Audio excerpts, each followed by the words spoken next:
بسم الله الرحمن الرحيم.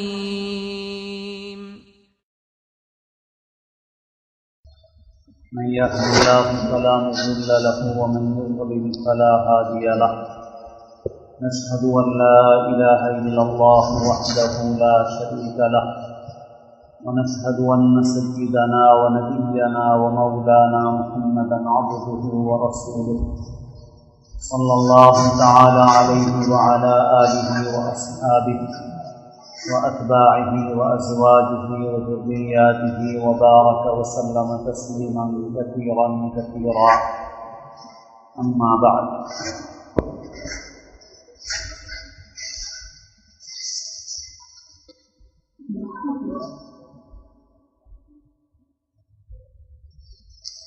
قابل احترام بزرگوں، عزیز دوستوں اور ساتھیوں، انبیاء کرام علیہ السلام اس دنیا میں تشریف لاتے ہیں تو سب سے پہلے انسانوں کو جس بات کی دعوت دیتے ہیں وہ ایک اللہ پر یقین ہے، ایک اللہ پر ایمان ہے۔ ان کی فہرست میں سب سے پہلے نمبر پر توحید کی دعوت ہوتی ہے، شرک کو وہ مٹاتے ہیں، ایک اللہ کی عبادت اور بندگی کی طرف لوگوں کو دعوت دیتے ہیں۔ انسان اپنی کمزوری کی وجہ سے اور شیطان کے بہکاوے کی وجہ سے بہت ساری خرابیوں میں مبتلا ہو جاتا ہے، اور ان خرابیوں میں سب سے بڑی خرابی یہ ہے کہ وہ اللہ کے ساتھ اللہ کی مخلوق کو شریک کرنے لگتا ہے اور خود اپنی حیثیت کو بھول جاتا ہے کہ اللہ نے ساری مخلوق کو اس کے لیے بنایا ہے اور وہ ایک اللہ کی عبادت اور بندگی کے لیے بنایا گیا ہے۔ وہ اپنی اس حیثیت کو بھول کر ایک اللہ سے ڈرنے کے بجائے مخلوق سے ڈرنے لگتا ہے، ایک اللہ سے امید رکھنے کے بجائے مخلوق سے امیدیں رکھتا ہے، اور عبادت اور بندگی کا اور عاجزی اور نیاز مندی کا جو انتہائی درجہ اللہ تعالیٰ کے لیے مخصوص ہے وہ اللہ کی مخلوق کو دینے لگتا ہے، اور اللہ کی مخلوق کے ساتھ وہ معاملہ کرتا ہے جو معاملہ صرف خالق کے ساتھ ہونا چاہیے، اور یہ انسان کی سب سے بڑی غلطی ہے اور انسان کا سب سے بڑا جرم ہے۔ قرآن مجید کے الفاظ میں یہ ظلم عظیم ہے۔ انبیاء کرام علیہ السلام سب سے پہلے انسانوں کو اس دلدل سے نکالتے ہیں اور اس خرابی سے نکالتے ہیں اور ایک اللہ کی عبادت اور بندگی کی طرف دعوت دیتے ہیں، اور ان کے یقین کو اللہ کے ساتھ درست اور پختہ کر دیتے ہیں۔ جناب رسول اللہ صلی اللہ علیہ وسلم بھی اس دنیا میں تشریف لائے تو آپ کی سب سے پہلی دعوت یہی دعوت تھی۔ پھر صحابہ کرام کی جو جماعت آپ کے ہاتھوں پر تیار ہوئی وہ اپنے یقین اور عقیدے میں بڑی مضبوط، اوہام و خرافات سے بالکل پاک، حالانکہ ابھی چند برسوں پہلے تک ان کا حال یہ تھا کہ وہ طرح طرح کے توہمات میں مبتلا تھے، مگر اللہ کے رسول صلی اللہ علیہ وسلم کی تعلیم کی برکت سے، ایمان کے نور سے اب ان کے دل میں ایسا یقین پیدا ہو گیا کہ یکسر ان کے قلوب پاک و صاف ہو گئے، اور اللہ نے ان کے دلوں کو ایمان کے ساتھ معمور فرما دیا۔ جاہلیت کے زمانے میں طرح طرح کی چیزیں تھیں، مثلا لوگ بدشگونی لیتے تھے، برا فعل لیتے تھے، منحوس سمجھتے تھے بہت سی چیزوں کو۔ کہیں سفر کرنا ہوتا، درمیان میں کوئی ایسی چیز آ جاتی جو ان کی نظر میں منحوس ہوتی تو پھر وہ اس کام سے رک جاتے تھے، اس سفر سے رک جاتے تھے۔ کوئی جانور آڑے آ گیا، کوئی شخص آڑے آ گیا، سامنے آ گیا، اسی طرح سے جنوں کو دیکھتے تھے اور مختلف چیزوں سے وہ معلوم کرنے کی کوشش کرتے تھے۔ درخت پر بیٹھے ہوئے پرندوں کو اڑاتے اور دیکھتے کہ دائیں طرف اڑتا ہے یا بائیں طرف اڑتا ہے، اس طرح کی چیزوں کے اندر وہ مبتلا تھے۔ رسول اللہ صلی اللہ علیہ وسلم تشریف لائے، آپ نے ان کو ایک اللہ کے ساتھ اپنا یقین صحیح کرنا آپ نے سکھایا۔ پھر اس کے بعد ان کے دلوں سے وہ چیز بالکل ختم ہو گئی، اب ان کو کوئی خیال ان چیزوں کا نہیں آتا تھا، انہوں نے نکال دیا دل سے تو نکال دیا دل سے۔ اب ان کی زندگی صاف ستھری زندگی ہو گئی، کیونکہ رسول اللہ صلی اللہ علیہ وسلم نے فرما دیا الطیرۃ الشرک، الطیرۃ الشرک، بدشگونی لینا شرک ہے، بدشگونی لینا شرک ہے، آپ نے یہ بات فرما دی۔ بس اب آپ اس کے بعد اب صحابہ کی زندگی کو پڑھیے۔ ہم اللہ کے رسول صلی اللہ علیہ وسلم کی سیرت کو بھی اگر پڑھنا چاہیں اور آپ کے ذریعے سے اس دنیا کی زندگی کو کیا فائدہ ملا یہ دیکھنا چاہیں تو ہمیں اس سے پہلے جاہلیت کی زندگی کا بھی مطالعہ کرنا چاہیے، کیونکہ جب ہم جاہلیت کی زندگی کا مطالعہ کر کے حضور پاک علیہ الصلوۃ والسلام کی سیرت پاک پڑھیں گے اور آپ نے جو زندگی دی انسانیت کو ہم اس کو دیکھیں گے، تب ہمیں صحیح سمجھ میں آئے گا کہ اللہ کے رسول صلی اللہ علیہ وسلم نے انسانیت کو کس اندھیرے سے اور کس دلدل سے نکالا۔ ہم تو خاندانی مسلمان ہیں، ہماری پیڑھیاں مسلمان ہیں، لیکن ان کا معاملہ ایسا نہیں تھا، لیکن اس کے باوجود بھی ان کے اندر ایسی مضبوطی آ گئی تھی کہ اب کوئی کمزوری کا سوال نہیں تھا ان کے پاس، اب وہ مضبوط ہو گئے تھے بالکل۔ حالانکہ ابھی کچھ عرصے پہلے تک توہمات میں تھے، خرافات میں تھے، خرابیوں میں تھے، لیکن اب سب چیزوں سے ایک دم دور ہو گئے اور ایک دم کنارہ کش ہو گئے اور ایک اللہ کے مطیع و فرمانبردار ہو گئے۔ وہ لوگ جو اس طرح کی بدشگونی لیتے تھے، اب اسی جماعت کا ایک شخص ہے حضرت عمر رضی اللہ تعالی عنہ، ان کے زمانے میں اطلاع آتی ہے کہ مصر میں جو دریا ہے وہ دریا سال میں ایک مرتبہ بھیٹ اور قربانی مانگتا ہے، اور یہاں کے لوگوں کا طریقہ یہ ہے کہ وہ ایک جان کی قربانی دیتے ہیں تاکہ وہ دریا بہنے لگے، ایک انسانی جان کی قربانی دی جاتی ہے۔ حضرت عمر رضی اللہ تعالیٰ عنہ کو گورنر نے لکھا کہ کیا کیا جائے، تو حضرت عمر رضی اللہ تعالیٰ عنہ فرماتے ہیں نہیں، ایسا کچھ نہیں ہوگا، اور ایک خط لکھتے ہیں اور کہتے ہیں کہ اسے دریا میں ڈال دو۔ میں یہ حالانکہ ایک تحریر ان کے ہاتھ کی ہے، فرماتے ہیں اسے دریا میں ڈال دو، اور اس میں یہ لکھا ہوا تھا کہ اے دریا اگر تو اللہ کے حکم سے بہتا ہے تو بہہ جا، اور اگر نہیں تو ہم تیرے لیے کوئی قربانی، کوئی نذر، کوئی بھیٹ نہیں چڑھائیں گے۔ بس وہ ڈال دیا گیا اور پھر اس کے بعد پانی بہنے لگا اور دریا جاری ہو گیا، انسانوں کو بھیٹ چڑھانے کا سلسلہ بند ہو گیا۔ ایک ایسا شخص جو ابھی چند برسوں پہلے تک جاہلیت کے دور کے اندر تھا، جو شرک و بت پرستی میں تھا، اب اس کے یقین کی یہ کیفیت ہے، اس کے ایمان کی یہ مضبوطی ہے۔ صحابہ کرام کی ایک جماعت جنگلی اور قبائلی علاقے میں پہنچی افریقہ کے، معلوم ہوا کہ یہاں پر ایسے جنگلی درندے ہیں کہ انسان زندگی نہیں گزار سکتا اور یہاں قیام بھی نہیں کر سکتا، لیکن ان صحابی نے آواز لگوائی اور درندوں کو آواز دی کہ ہم محمد رسول اللہ صلی اللہ علیہ وسلم کے اصحاب ہیں اور اسلام کے کلمے کو سربلند کرنے کے لیے یہاں آئے ہیں، اے جنگلی درندوں اس علاقے کو خالی کر دو۔ تو ان جنگلی درندوں نے، لوگوں نے، وہاں کے بربری قبیلوں نے اپنی آنکھوں سے دیکھا کہ درندے اس جنگل کے میدان کو، اس جنگل کو خالی کر رہے ہیں اور اپنے جانور، اپنے چھوٹے چھوٹے بچوں کو لے کر کے بھاگ رہے ہیں وہاں سے، اور انہوں نے جنگل خالی کر دیا۔ یہ تھی مضبوطی ان کے اندر، یہ تھا ان کا یقین۔ پھر اس کے بعد آپ صحابہ کی زندگی پڑھیے، صحابہ نے کبھی سفر کرتے ہوئے منگل کا دن نہیں دیکھا، صحابہ نے کبھی شادی کرتے ہوئے 3، 13، 9، 18 کی تاریخ نہیں دیکھی۔ صحابہ کرام کی زندگی آپ پڑھ جائیے، افسوس تو یہی ہے کہ ہم حضور پاک کی سیرت نہیں پڑھتے، صحابہ کی زندگیاں نہیں پڑھتے، جن کے اوپر ہمارے دین کا مدار ہے، جو ہمارے لیے سب سے بہترین نمونہ ہے۔ اس امت کو اللہ نے جو دین دیا وہ محض کتابی دین نہیں ہے، محض الفاظ اور حروف کا دین نہیں ہے، وہ ایک ایسا دین ہے جو عملی شکل میں محفوظ کیا گیا، اور اس کے لیے سب سے بڑا عملی نمونہ محمد رسول اللہ صلی اللہ علیہ وسلم کی ذات گرامی منتخب کی گئی کہ جن سے بہتر پوری دنیا بشریت میں کوئی نہیں، پوری کائنات میں کوئی نہیں ہے، سب سے افضل ہیں، سب سے اکمل ہیں، سب سے بہتر ہیں، ان کو منتخب کیا گیا اور ان کی زندگی کو نمونہ بنایا گیا، اور اللہ نے ان کی زندگی کو قیامت تک آنے والے انسانوں کے لیے محفوظ رکھا۔ بارہا عرض کر چکا ہوں، پھر عرض کرتا ہوں کہ پڑھے لکھے لوگ حضرت مولانا سید سلیمان ندوی کے خطبات مدراس دیکھیں، جس کا انگریزی ترجمہ محمد دا آئیڈیل پرافٹ ہے، تحقیق کی کسوٹی پر ہے۔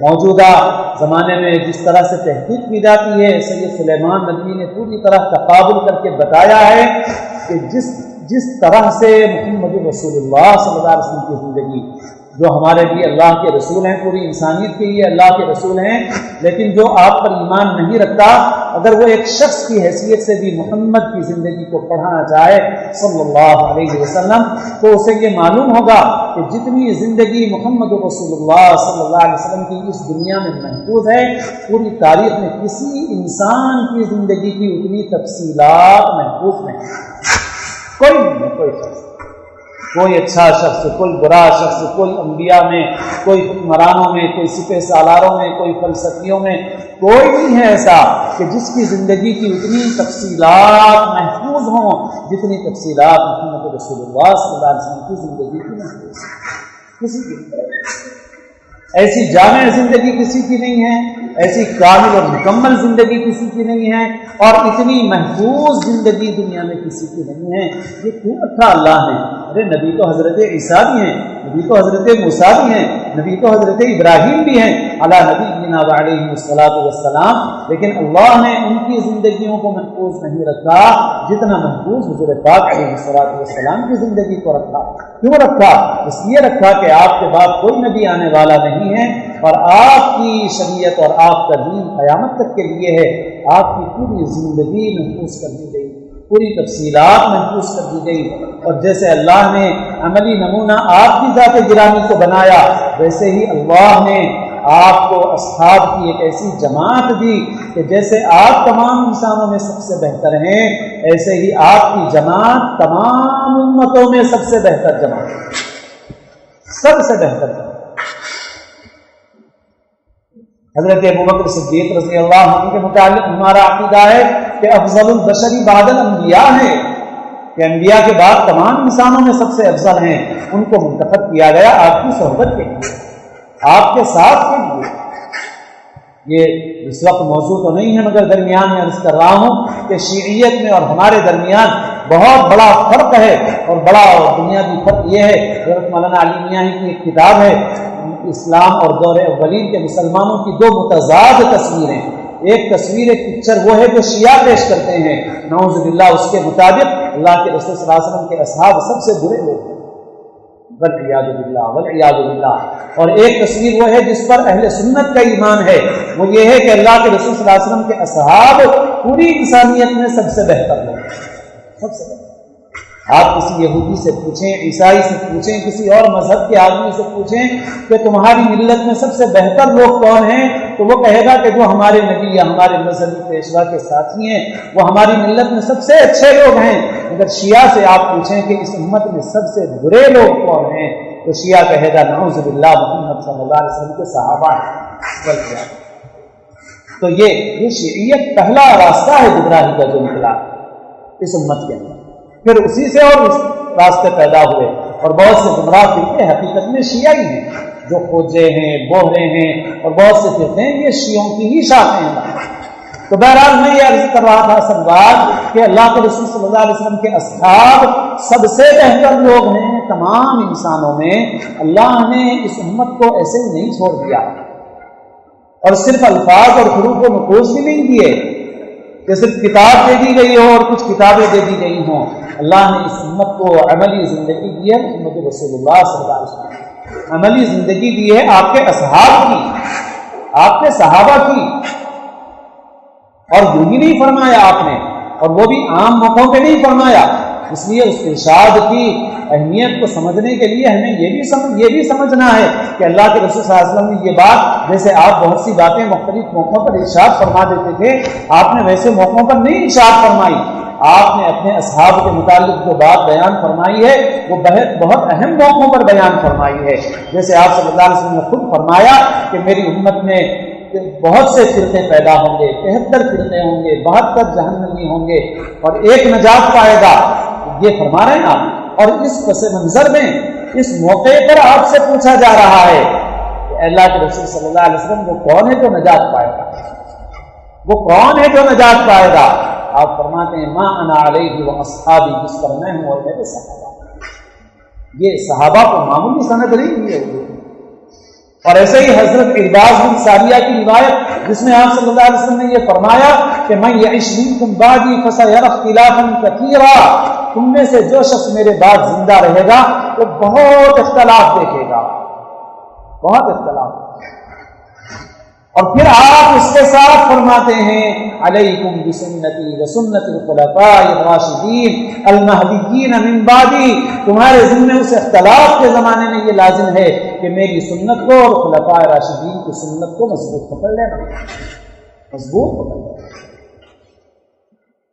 اور اللہ کے رسول صلی اللہ علیہ وسلم نے ارشاد فرمایا خیر الناس قرنی ثم الذین یلونہم ثم الذین یلونہم، بہترین لوگ وہ ہیں جو میرے زمانے میں ہیں، پھر جو ان کے بعد آئیں گے، پھر جو ان کے بعد آئیں گے. صحابہ، تابعین، تبع تابعین اس امت کے سب سے بہترین لوگ ہیں. ان کا زمانہ امت یہ مانتی ہے کہ وہ زمانہ خیر القرون ہے. قرون قرن کی جمع، قرن کے معنی صدی اور زمانے کے. اور اس جماعت کے متعلق امت یہ مانتی ہے کہ وہ خیر الناس ہیں، تمام لوگوں میں سب سے بہتر ہیں. میں یہ عرض کر رہا تھا کہ انہی پر ہمارے دین کا مدار ہے. ہمارا دین ہم کو ملا، قرآن ملا محمد رسول اللہ صلی اللہ علیہ وسلم کے ذریعے سے.